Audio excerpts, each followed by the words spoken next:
Hey guys, Pete here. Today we're going to talk about Dougie again in light of some new information that came out in part 14. Quick spoiler warning, this will focus on something that was said in Twin Peaks Season 3, Episode 14, so if you're not caught up, it could spoil things.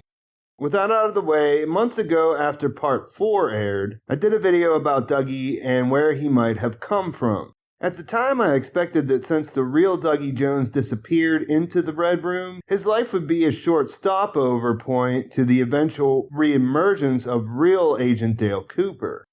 Now, that didn't really turn out to be the case, and now that we're getting towards the end of it, it seems clear that Cooper was destined to live in Dougie's life for the majority, if not all, of Season 3. And for the most part, we hadn't had any new information on what was really going on with his life. We did learn in part 9 that there were no records of Dougie Jones's existence before 1997 from the Fusco brother, the detectives. Also, we learned in part 5 that his wedding ring was discovered inside Major Briggs's headless body in Buckhorn, South Dakota. Beyond that, mostly what we've seen is that he had a fairly normal existence, working as an insurance agent, living with his wife Janey-E and son Sonny Jim, and that he owes some guys money for a football bet that apparently Janey-E took care of. We found out that he had been in a car accident, or at least that was the story that Bushnell said about before he had hired Dougie, and that he may have cases where he experiences catatonia almost, like where he gets almost like how he is, I guess you could say. But that's about it. All of this changed in episode 14 when we got two important pieces of information. The first was that Diane is actually Janey-E's half-sister. They're estranged, but she knows that Janey-E is married to somebody named Douglas Jones, who everybody calls Dougie. So there is a connection we didn't know about. The second one was a little more subtle, but we heard it when Tammy was learning about case number 1 of the Bluee Rose task force from Albert. He explains to her that back in 1975, Gordon and Phillip Jeffries went to investigate a murder where a woman basically shot herself. The one that was shot disappeared, but before she died, she said that she was a Bluee Rose. Tammy points out that a Bluee Rose doesn't occur in nature, and that indicated that Lois Duffy's double was something like a Tulpa. So way back in the beginning, we realized that the main thing about Dougie, as far as Cooper being stuck inside of his body, was that one way or another, he was manufactured, which we hear from Mike, as a decoy to Evil Coop being sucked back into the lodge. But that made everything a bit confusing, and we really didn't know much more about it. Now, the word Tulpa comes from Tibetan mysticism, and I read a bunch about this yesterday. There's some pretty good theories out there that are centered around this revelation. And of course, there always has been somewhat of a Tibetan influence, since Cooper has mentioned the Tibetan method that he uses.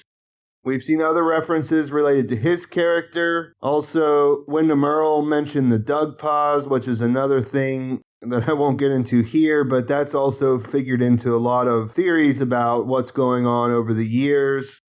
And obviously, David Lynch practices transcendental meditation and has an interest in Tibetan ideas as well. So Tammy coming out and saying the word is pretty huge, I think, because there was already a word that they've been using. They didn't need to use the word Tulpa. They could have just said doppelganger. Sure, it's a little bit more specific, but to me it just seems like it was consciously and conspicuously put in there as a clue to what might be going on. Now, does it mean it's the linchpin of everything and it'll make everything make sense? I don't think that either, but I'm saying that they made sure that they threw that in there, so make what you will of it.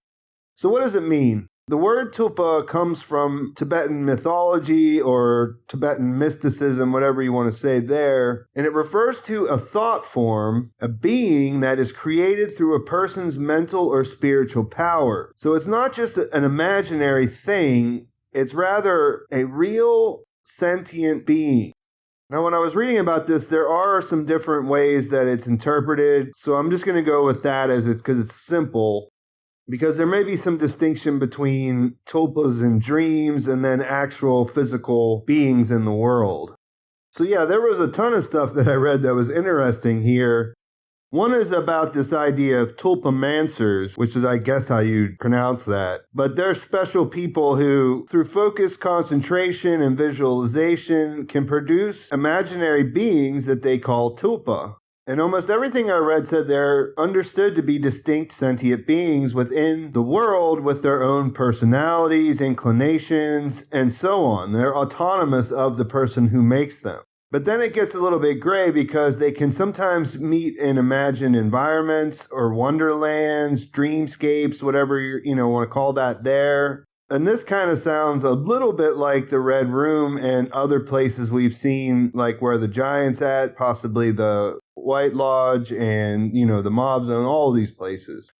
So the main takeaway is that they use this word. This word means something that's produced by the mind of someone, but isn't necessarily controlled by that person, but they're independent and autonomous and can go out and do things in the world. So my thinking and some of the stuff that I've read about this is what Dougie isn't exactly what we just described. But he is something that Evil Cooper was able to create or manufacture through his own mind. Now, one of the articles I read about this said that there could also be some further information about this or further verification of this in the way that he's able to manipulate his arm when he arm wrestles that guy. Like all of this could be through his own mental exertions, if you will. So if we look at it through that lens, then we could say that Evil Coop manifested a tulpa. It became known as Douglas Jones. It was an autonomous being that lived its own life, developed differently than the original Cooper that we know and of the Evil Cooper, since they all have a distinct look, and got married, had a job, so on and so forth, even got himself into gambling problems and cheated on his wife, all of it, right? I feel pretty good about this as being an explanation. I mean, we always kind of thought that Dougie was created by Evil Coop, and I feel like this makes a lot more sense than the connections that people were trying to draw to Jack Parsons, Aleister Crowley, and all that. I think this is a little more straightforward. The only real problem is if we accept that, it opens the door for a lot of stuff to get weird. The first thing that comes to mind is Sarah Palmer and the scene that she had in the last episode. I mean, it makes you wonder if she's not manufactured. And at first you would say, well, why would Sarah Palmer have this ability to do that? Well, it doesn't necessarily have to be done by her. Do you understand what I mean? There was a part in the scene where Hawk was explaining the map to Frank. He said that there was fire. But he described it as more like an energy or a form of, something like modern day electricity, like a force. And whenever Frank asks him if it's good or bad, he says it depends on the intention. So that kind of sounds like creating stuff. And I think the biggest one is when we saw Laura Palmer being created by the giant or the fireman. I mean, he was sort of literally floating there thinking or focusing his mental exertion or attention or however you want to say it. And a golden orb was the result, and it had Laura's face on it. So that all could be very confusing if we let it get out of the main frame of Dougie's existence. Then we have like Maddie, who did look exactly like Laura, except she had dark hair and wore glasses more often. We have this new guy, Billy, that might be the guy in jail. There's Nato, who is obviously a mysterious character. Where did she come from? And then we have like the source of where we get the idea, the Lois Duffy, and the fact that Major Briggs has disappeared, like his head floated away. We saw that same thing with the woodsman that was in the jail cell. So there's a lot of people that could fall under this umbrella. Phillip Jeffries comes to mind as well, so it's an interesting thought. I tend to hope that it's not something that is going to be a major factor in understanding what's going on at the end of the season.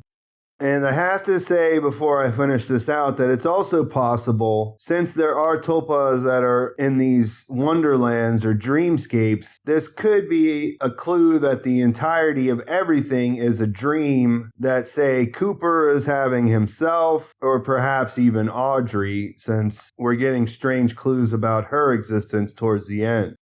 Like I said, I kind of hope that none of that's the case, but I'm interested to see what you guys think. Do you think that that was thrown there because that's how Dougie came into the world? What do you think that means about Evil Cooper's abilities? I feel like the guy, Freddy with the green glove being destined, like having to find his destiny in Twin Peaks, is foreshadowing the fact that that green glove may be helpful to counteract Evil Coop, but we don't know for sure yet. So yeah, I just want to hear all of what you're thinking about this stuff. Please like the video if you enjoyed it. Please subscribe to my channel if you haven't already. Make sure you turn on notifications. Follow me over on Twitter, Instagram, and like my Facebook page. Thanks for watching, guys. I will talk to you soon.